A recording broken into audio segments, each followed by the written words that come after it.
Today is a fabulous day because once again we are being hosted by Frances Segelman, who is performing a sculpture of Marianne Philipps, who, bless her, is 99 years old and has already advised me of the 100th birthday party that's going to be taking place on the 14th of February.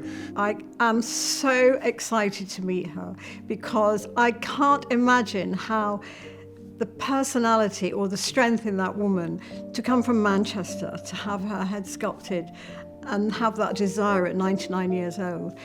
And it's such an honour to be able to do that. The My Voice project, we record the life stories of Holocaust survivors into beautiful books. It's in their voice. It's called My Voice for a reason. It's not ghostwritten. It's entirely their words. When you meet the characters that she is sculpting, and you see their personalities for real in life, and it replicates, you can almost feel the sculpture talking to you because it's that lifelike. In actual fact, they're all such positive people, and I have never come across such positive people. She was born in 1924 in Berlin. She grew up there. She lost her mother, sadly, in 1937 and went into a children's home, which is where she was in November 1938. She was given a place on the Kindertransport. Her brother, unfortunately, didn't.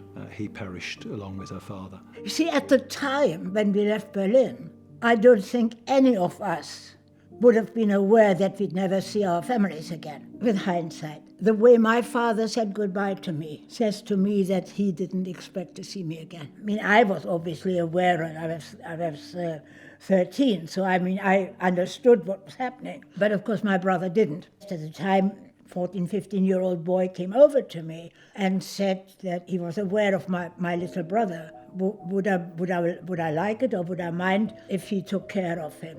And then, of course, he said, he'd like to marry me. When we grew up, he came over on the first Kindertransport, and I was almost on the last. And he ended up in Suffolk, and I was in Somerset. But eventually we married. She makes teddy bears, thousands of them, for children's hospices and hospitals. I always say the glass isn't half full with Marianne, it's actually overflowing. Yes, of course, we went through, certain traumas and so, but we didn't go through the camps. And I wouldn't say I ever feel guilty, but there's, at the back of my mind, there's always this feeling, I escaped, I was fortunate, and I must give back. The quality of Frances' work is sensational. The way she manages to capture precisely the look of the person she is doing the sculpture of so quickly is consistently wonderful. Unbelievable, the likeness, the incredible. I don't know how she does it. I'm in awe. Frances' sculptures of the Holocaust survivors are very moving. They portray the essence of the person. How many people get to experience this thing? I still can't quite believe it's happened, but believe you me, that is going to be a memory to worth cherishing. Well, Marianne has a very interesting face, full of character, and I see that. It's a little difficult to describe in words, but I already see that in what Frances has produced. Well, I recognise myself. A bit flattering, I would think. I mean, how can you take a lump of clay and create almost a perfect likeness of a person?